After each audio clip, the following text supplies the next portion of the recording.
Well, good evening, everybody. Today we're going to be using this Torrey razor that I honed down to probably 4/8 inch wide.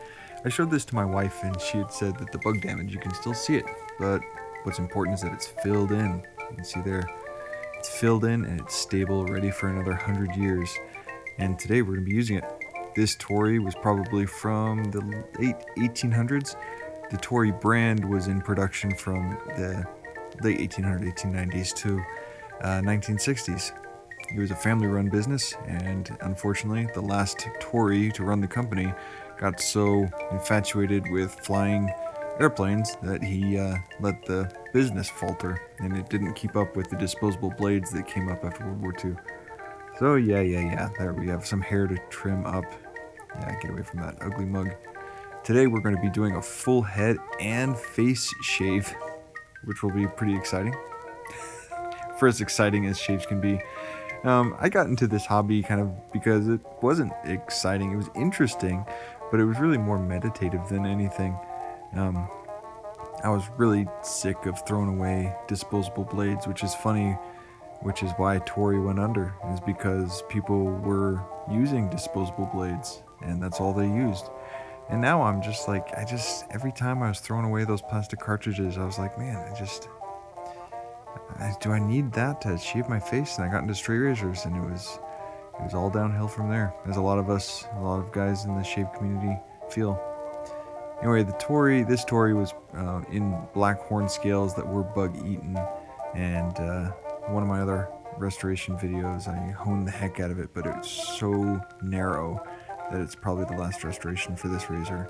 But this is the test for this restoration job. Yeah. So when I said it's meditative, it means you spend a lot of time stropping. So forgive me for thinking thoughts while I'm stropping, but a lot of us do, and it's one of the benefits of straight razor shaving, is you take time, taking time to do it.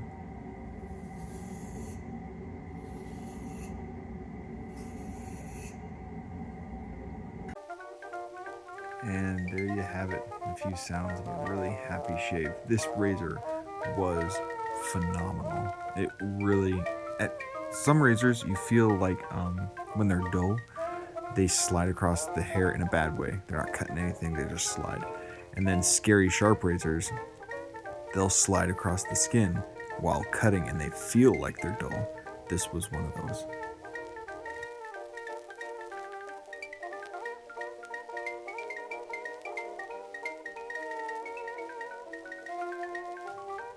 I was going to point out during this shave, you'll see me switching hands back and forth. And so it's really important to me. I know it doesn't matter to some guys, but it was important to me to learn how to be ambidextrous in this hobby. Yeah, I mouth holy cow there because it was just shaving so well. But I'll if you can see the video, I don't know if I do it here, but a couple times I'll switch hands because I want to be able to get good angles around my head with both hands, and it is a learning curve. It's kind of difficult at first. My dad is ambidextrous. He had to learn how to write with both hands. He said it was a right-hand man's world, and so he taught himself how to write with his right hand and his left hand. I was kind of admired him for that. So here I am shaving. Not nearly as useful as writing, but hey, it's something.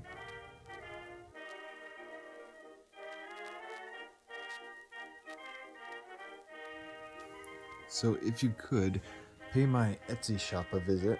It's etsy.com/shop/happyshaver. But I was posting this for sale on my shop, and I realized that I had a few old toys that I had sold in the past. And it made it even the more bittersweet. This American razor didn't make it past the Gillette era of the 1960s.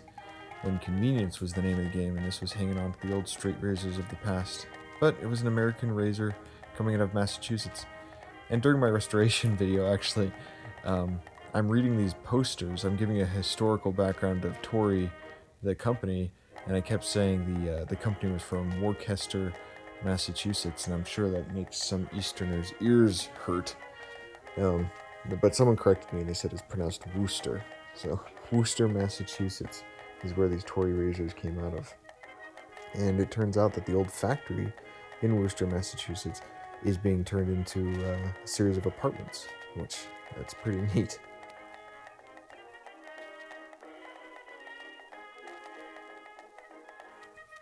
And, and if you're seeing the line of hair there that I'm missing, don't worry, I will get it. But it, you can't ever see the back of your head, so I will use my fingers, and I keep searching around for missing hair, missing places that I could have shaved, that I got wrong or missed. But you see, I did miss 2 lines of hair on either side of my head, right there, and I keep going right down the middle. Like, come on, Pete, just get it. Oh, little nick there on my ear, but don't worry, it was fine. Everything's fine. I swear, I think I nick my head more often than anyone else. Any other shaving videos I see, like, I'll admit that I like just tap my ear in the wrong place, or I'll get my chin or whatever, more than anyone else I see shaving. But whatever.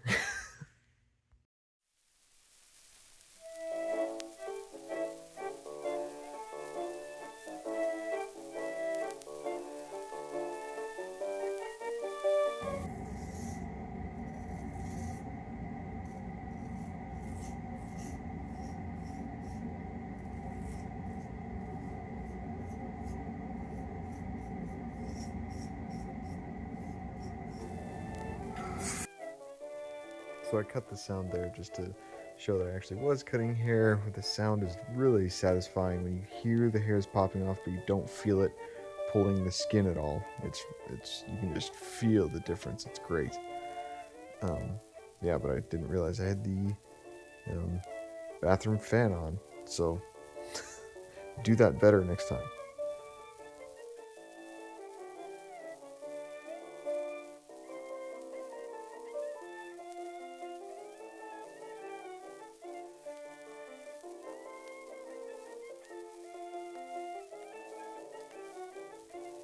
So for some reason, bugs really like black horn, and I've had some razors where I've had to almost reconstruct the entire scale from the black epoxy, and it looks okay, but the horn itself has these black striations in it. So when you look through the thin parts of a horn, the horn scales, you can see these mottled brown and black, and it's lined, and it looks really cool. When it's brand new, if you buy brand new blackhorn scales, it looks almost plastic because they are so glossy and so perfect and uniform. But the bug damage kind of reveals the marbled look in the horn. But of course, it thins it out, so it chips off really easily. So you have to stabilize it. And then rust, of course, likes the blade because these are carbon steel blades. And so you have to put Vaseline or oil on them when you put them away, because even though you use them in a wet bathroom environment, they'll rust in a bathroom environment, unfortunately. So you got to put oil on them when you put them away. I also like to strop them.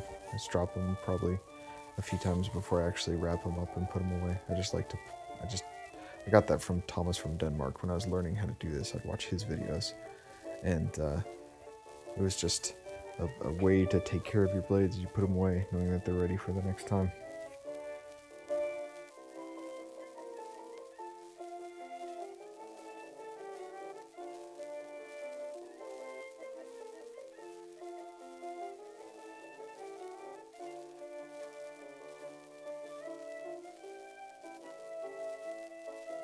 And there you can see me using my fingers to kind of feel it out. And here's the satisfying part. I actually did find that line. Well, even a blind squirrel every now and then. But there it is. I got that last line of hair from feeling around. So when you're bald like me, you always have to feel to see if you missed anything, and otherwise you go around with this black line of hair, or your wife points it out. Either way, you gotta take care of yourself. And since you can't see the back of your head, you're constantly searching.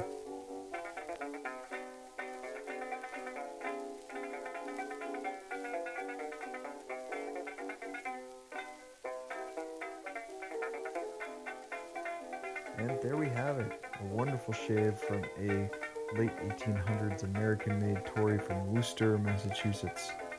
But it did wonderfully. It's for sale on my Etsy store. Please like, subscribe, and I'll see you in the next one. Happy shaving.